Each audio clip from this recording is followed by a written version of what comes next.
Oh, that's part of the comedy. Right. Nice. Probably like tape it on there. This will His, get it to hold though. his hair's not gray enough. I don't think I've ever seen Ryan with that much hair.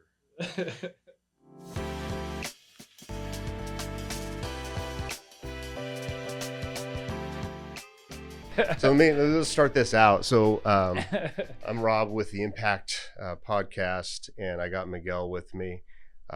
Good friend of mine, good buddy, co-worker, bright guy. And then we got Ryan Hills here. He's our regional manager, good friend, known him for years. He's here to make us look smart. Pretty much, yeah. So, we'll kind of go into some details here on what we're wanting to talk about. Really, it has to do with what's going on in the market as of right now. We're post-election. A lot of the stuff is kind of distilled down. The world is still here. The sky isn't on fire, but there's a lot of moving parts when it comes to mortgage and real estate. So we wanted to hop on really quick and just do a real quick kind of, hey, here's what we're seeing right now, and here's some really interesting conversations we've had recently, and then we'll get some insight from obviously Miguel and Ryan here. So thanks for coming again, dude. Real estate is such a powerful tool for people, and one of the past things I've said is that it can really be your life raft, and especially as a lot of people, including our industry, has gone through like insanely hard economic times. It's like, if you did a good job leading into this downturn with, trying to keep your expenses low, and you were somebody who was fortunate enough to own a house, your real estate really could have carried you through this, right? And in many different forms, like through home equity lines, through reverse mortgages. Heck, there were people that, just sold their house because they absolutely had to. But at the end of the day, they had access to money, and it can carry you through times like this. But I do think that we are heading towards the end of this cycle. It might not feel like it yet, but I think we're definitely closer to the end of it than we are the beginning.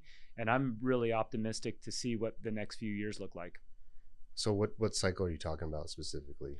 Well, we've gone through, after the hangover of COVID, right? Mm-hmm. Like, we've been consistently in an economy that a lot of people would argue was a recession. It is kind of bizarre that we debate these things. Like, the definition of a recession has always been, having a reduction in gross GDP, but two consecutive quarters of it. But whether or not, like, you want to put a name on it or not, people are struggling. Right. And we're getting those calls. Hey, my debt's racked up. Like, I'm not going out and doing stupid stuff. Just life's hard right now. Expenses for everything have gone up. I couldn't have planned for my groceries to double. My property taxes are up. My insurance is up. Like, people couldn't adequately plan for that. So as loan officers, we're getting those calls for people that are needing access to the capital. And we've gone through this now for a lot of 2023, and now we're coming to the end of 2024. I think we're nearing the end of this cycle. We're starting to see the Fed cut rates, and what that essentially means is that we can expect more liquidity in the markets, and more liquidity in the markets allow entrepreneurs to take bigger risks and hire people and the economy to grow. Where when the Fed is increasing rates, the entire purpose of increasing the rates is to make it so that people, it sounds kind of sadistic, but the entire purpose of increasing the rates is to make it so people lose money, because that's what you need to do to slow down inflation. Is if I can make capital very expensive, and I can make things where companies can't grow, everybody holds on to their dollar and they don't spend it. And if you hold on to the dollar and you don't spend it, essentially inflation doesn't go rampant. But now we're in a cutting cycle, and a cutting cycle is how you promote growth. And so the promotion of growth, assuming what the Fed's doing works, we should be coming out of this cycle. Yeah. So I have a hard time. That's a good explanation of that. I think you'd probably agree with me. A lot of us were talking about how the Fed was really slow in responding to, increase in the interest rates, and that's why they had to probably overshoot it. It's always, like Barry Habib always talks about looking in the rearview mirror, trying to figure out how we're going to steer down the road. And so we got into that situation where perception of inflation was going to be transitory. And remember they said how many times they said that? 1,000,001. Yeah. I mean, if I had $1 for everyone, we wouldn't be here right now. And it was frustrating because it's like we have to do something. The party's kind of over, otherwise we're going to have a hangover. We can't keep going. And now you see the opposite side of that, where it's like, well, the Fed's now cutting too soon. I'm hoping that they actually got it right. Like if you're landing a plane, you're not just on the ground like that. Like it doesn't fix it. You have to slowly, throttle and everything else and approach. And it's like, you can't just come down and crash. So I'm hoping that they get it right. We won't know until we're actually at that point, but I think we have been in a recession. Mm-hmm. That's just my opinion. Logically, if you look at all the, 2 negative quarters, all the definitions of it, but also just what we've felt and what we've seen. And we talk with people every single day, and we're hearing and seeing kind of the struggles that they're having. They might not be unemployed. They might not be underemployed. But the cost of everything has gone up so much that they're putting stuff on credit, and debt's racking up. And so we're doing a lot of consolidation. We were hitting records on credit card debt as a nation, right? During COVID, we went from record numbers of the amount people had in their savings accounts to the hangover of COVID to record numbers of debt. And it happened so rapidly fast. Now, for all of you listening at home, it's easy for Rob and I to get into these technicals, and I don't want to talk over anybody's head, but a lot of people associate a recession with the same thing that we saw in 2008, where you see a housing crash. And a recession doesn't necessarily mean a housing crash. In fact, here, most of you, if you go and look at your property values, they still were going up. They weren't going up rapidly like during COVID, but we're still holding ground and still appreciating. And this is where it can be so powerful in economies where you are probably in a recession and your real estate holds. Again, it gives you access to options. That's really what housing can do for you, is that it gives you options that you wouldn't have had as a renter. And so through this, there has been countless scenarios where someone was at an incredible interest rate, let's say 3% or under, and they're going, God, I know it doesn't make any sense to go from 3 to 7%. And you go, well, hold on. Let's actually do the math. Right. Because when you do the math and someone has racked up $150,000 worth of debt, and that debt load on a monthly basis is costing them an astronomical amount of money, even when you take an interest rate to double, a lot of the times the math still works out favorable to give that person the breathing room that they needed.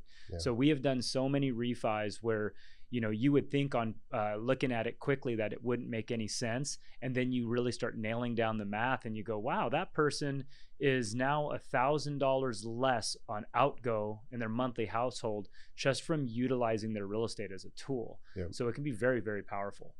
Yeah. I have a call today with a client that I think he's at 3.5% right now. Consolidating all the debt saves him just over $3,000 a month. The blended rate on that overall debt is, I think, 7.5%, maybe 8% combined. And so that's the cost of their money as a household.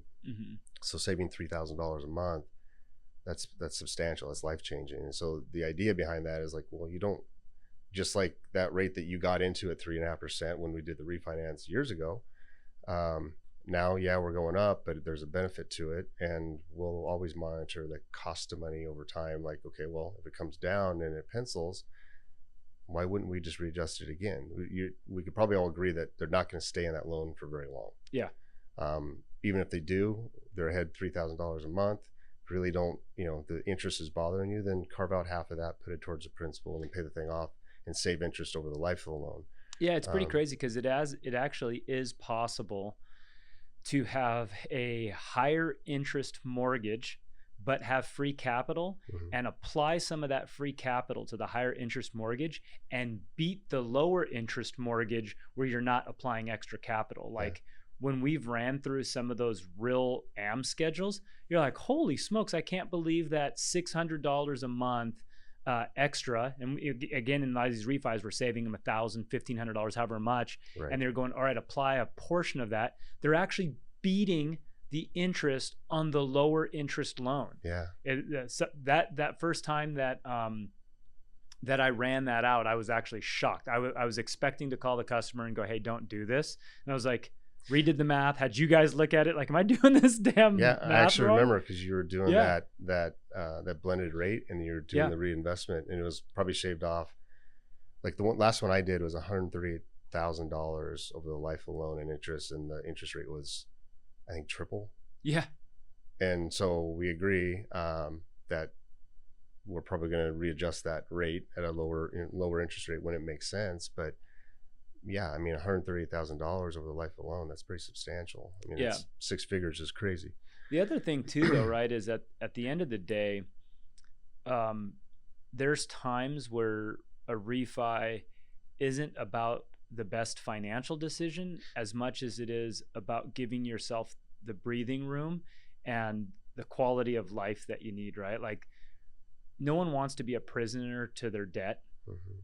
And as this debt racks up, you know, you have sleepless nights. And I mean, I'm 40 years old. So like most people my age have been through it, right? Like during 2008, that time period sucked for me, dude, right? Like I remember waking up in the middle of the night, like, how am I going to figure this shit out? Mm-hmm. Right. And so a lot of times when we're doing these refis, one of the questions that I ask like the consumer is like, are you doing this solely from the basis that you think it makes financial sense, or are you doing this because you need breathing room? Mm-hmm. And a lot of times they need breathing room. And my thought process is, well, the debt has to be paid no matter what, right? Like it's not like you're just going to easily walk away from the debt unless you want to do bankruptcy or something like that.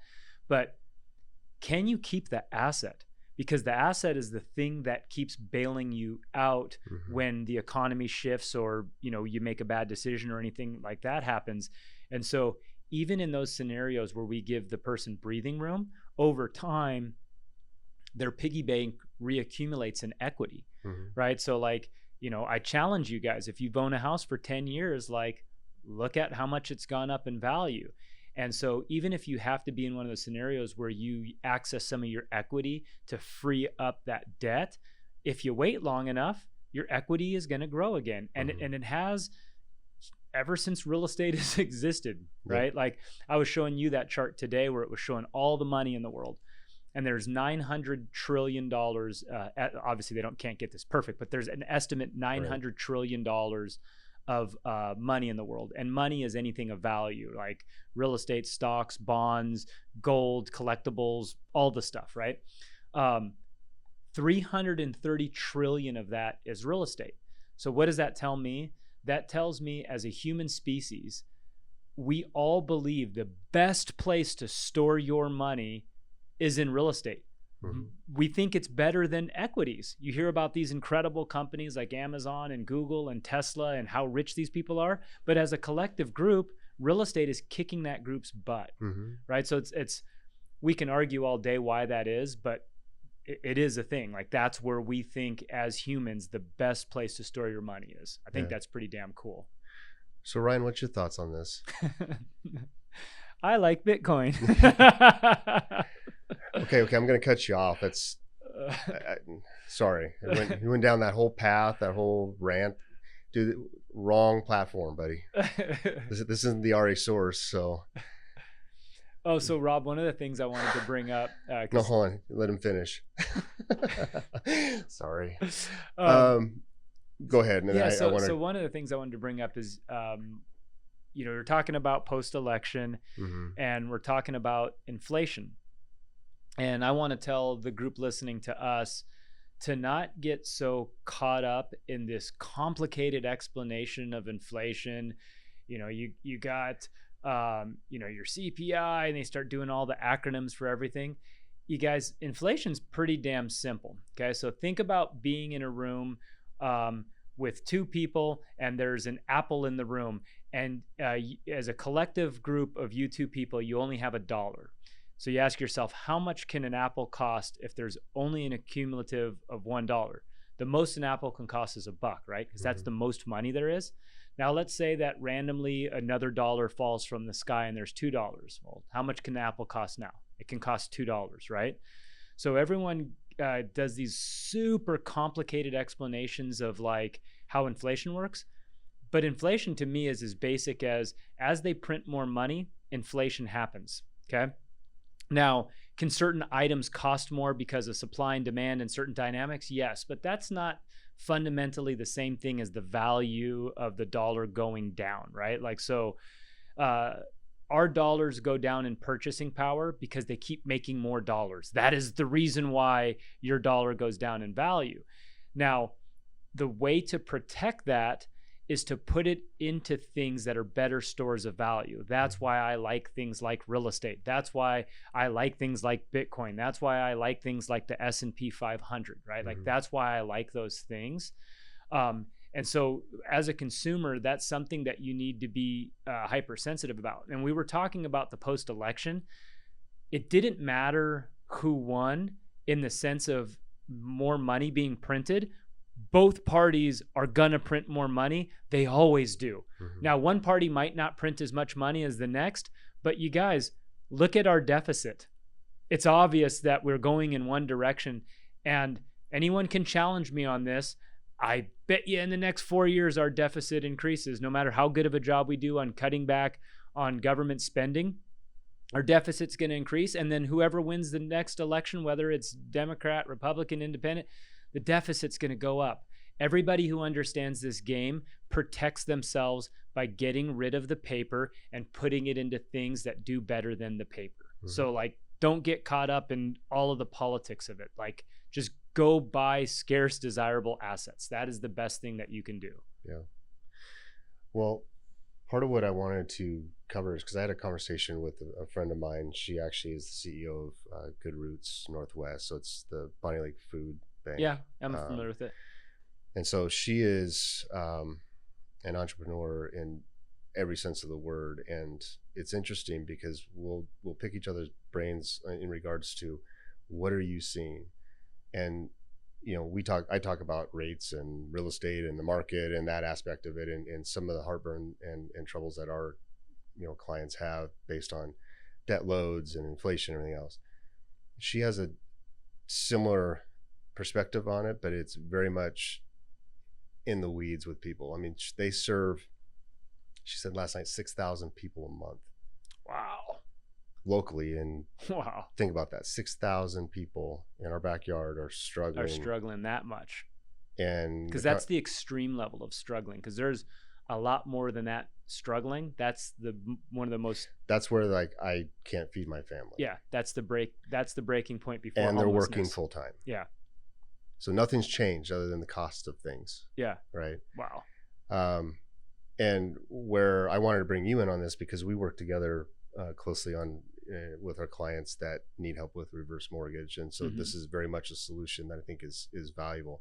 It's not always going to be right for the, you know, it's going to be individualistic on how we're going to approach that solution. But she has, you know, families, elderly couple comes in and with prescription costs and medication and treatment and everything else, their fixed income is not going as far. So they have about $500 a month to work with after all said and done, where before they were fine. Yeah. And they own their home. Yeah. I think probably senior discount, all that stuff to, you know, lower the cost of keeping that and maintaining it. But she's like, they probably paid $80,000 for the thing. It's probably worth $800. Wow. Yeah. Yeah. So, clarify that, dude. Yeah. So nuts? Yeah. But that's it's not a liquid asset. We call it dead money. And I said that would be a solution potentially that would work for them, to where the money that they have coming in fixed from pension and Social Security, that could get them further to where they're not having to use your services, because, you know, they come in kind of hand in hand. And so the way they give back is donate time, because they don't want something for free type thing. So it's interesting. She goes, and that's just one family. Some of these people are business owners locally. They, you know, they're just trying to keep and maintain a certain level of what they've created, but they can't feed their kids. Yeah.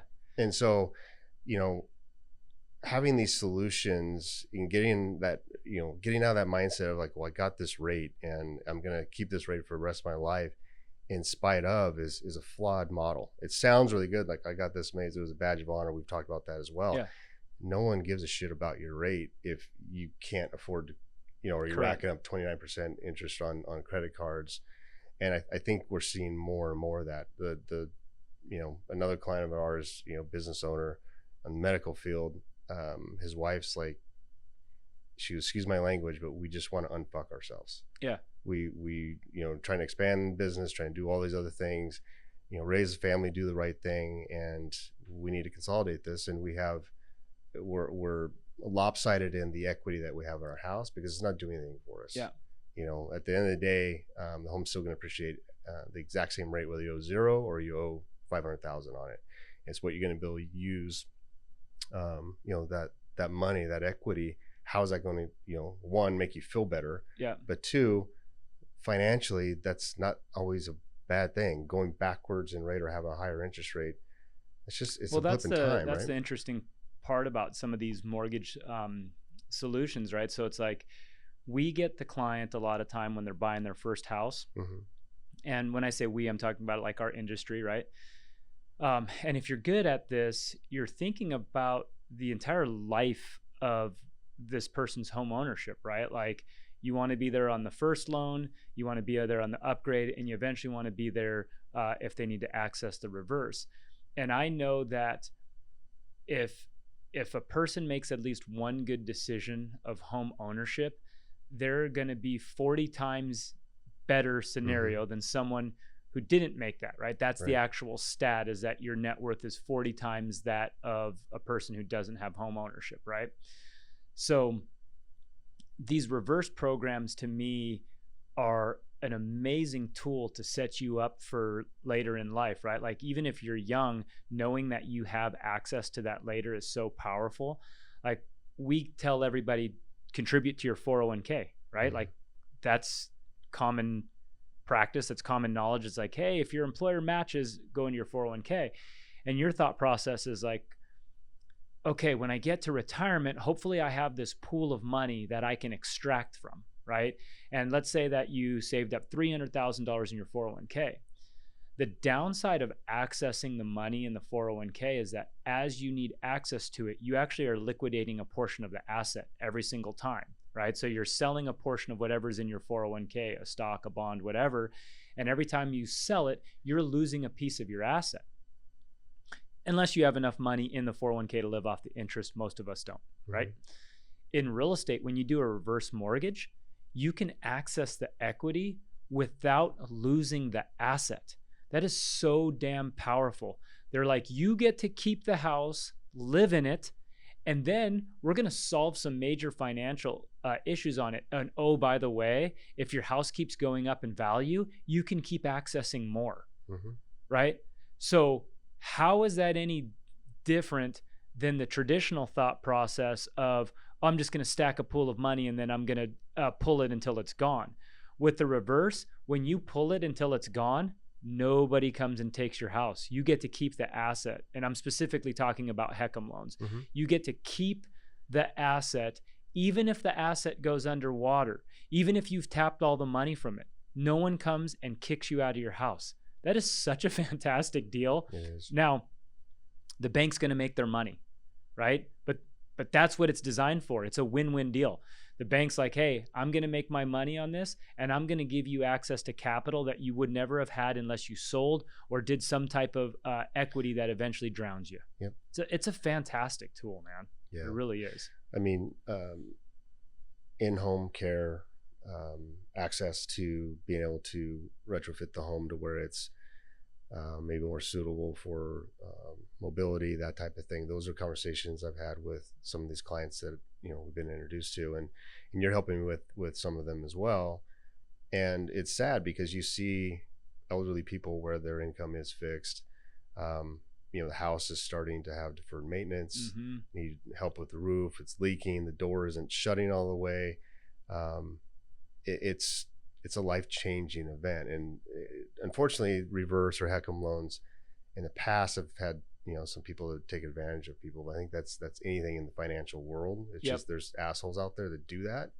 But at the end of the day, it's like we have to look at this as what is the solution. It's not going to be the only piece of this. It's going to help augment other things that you already have in place to where you have that quality of life and you're not stressing about it. When you're, the one that you're helping with right now, when you're 80 years old and you have everything racked up on credit cards and you're just trying to maintain and you're not keeping up with the inflation aspect of it, and you have some deferred maintenance on the home, those are things you shouldn't be worried about at that point. I mean, you worked your butt off to pay this thing down and build this equity in this house. Let's leverage it as a tool.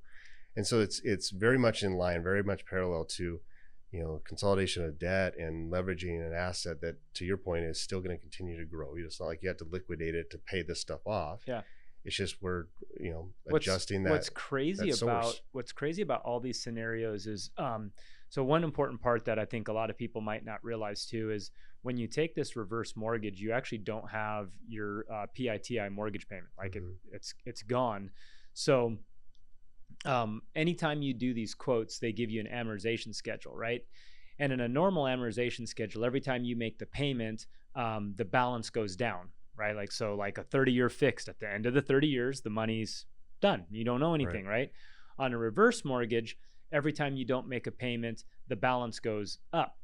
But what's crazy about these quotes when they run these AM schedules is they do a hypothetical of like a 4% appreciation. And if you live in Washington, we have killed that for 10 plus years, right? So like even running a 4% appreciation is very conservative. What I was shocked to find out is that the equity position stayed positive for most of these reverse mortgage holders. Like, let's say they started off with $300,000 of equity. Like the one that we did for you, on year 20, they had more than $300,000 of equity. So if you simplified this for someone and said, hey, listen, today you have $300,000 of equity. We're going to wipe all your debt. We're going to make it so you don't have a mortgage payment. And if you make it to 100, by the way, you'll still have $300,000 of equity. Who the hell says no to that? Right. The issue is that there were other types of reverse mortgages that aren't the HECM loan that were very predatory, and they've put a bad taste in a lot of people's mouth. But for these loans, they're non-recourse loans.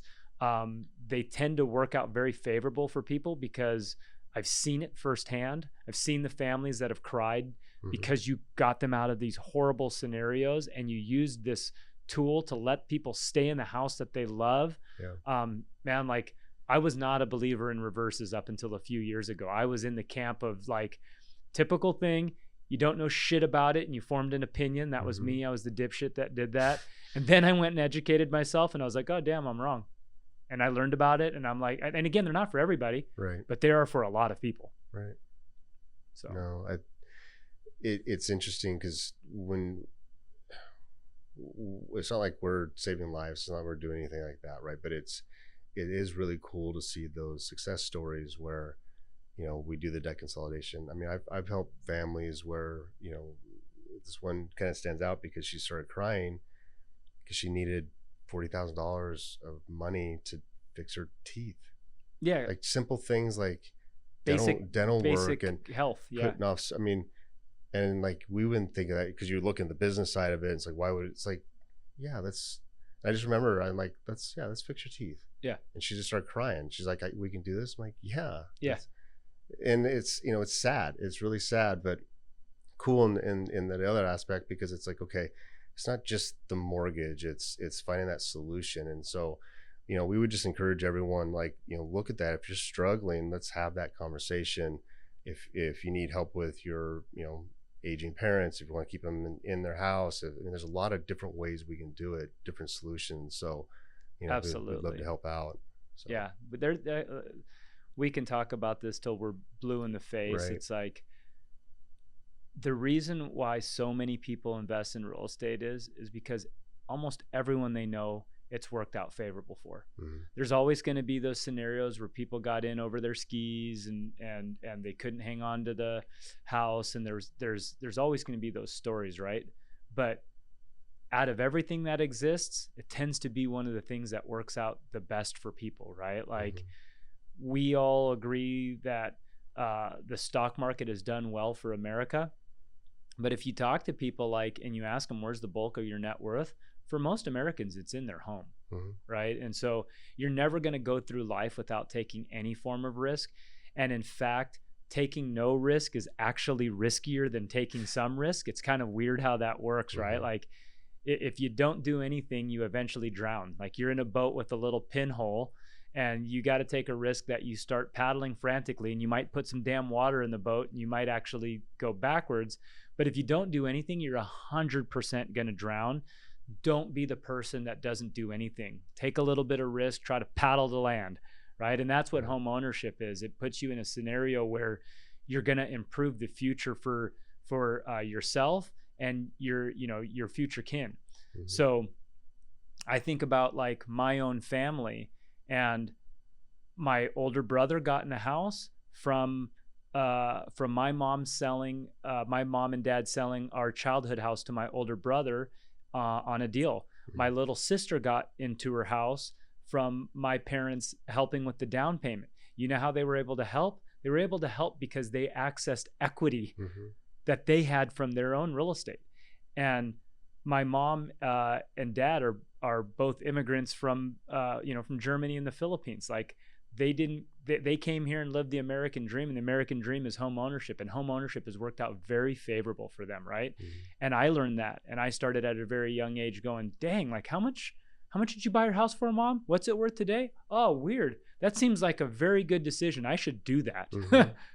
Right? And my parents led by example, so I got to see that, and now I see it every day for people with the gift of equities and help with the down payment, all of the things that happen just from that very initial thing of home ownership. It's so incredible to me, man. Yeah, it's cool. So yeah, we're fortunate to be in, I guess, this position right now at this point in time, because I guess going back to what you're saying, we're kind of emerging from a cycle and going into a new one. And I think there's a lot of momentum. I think there's a lot of good things, regardless of rates, regardless of what's going on. The equity that's been gained over the last, well, let's just say from 2012, after the recession, like we've been on an amazing run, and a lot of people kind of forget the fact that this has been a good investment. So we talk with quite a few real estate brokers and at meetings and coach and work with them, pretty closely with their clients. And it's like, we should remind our clients and celebrate the fact that, look at what you bought in 2021 or 2020 or whatever. Like, congratulations again. That's an amazing investment. Like, we don't do that. We don't celebrate the fact that that was a really good choice. I just talked to one of my best friends, Billy, about this yesterday. Like, he made a great decision to buy a beautiful home. He put down a big down payment on it from his previous home.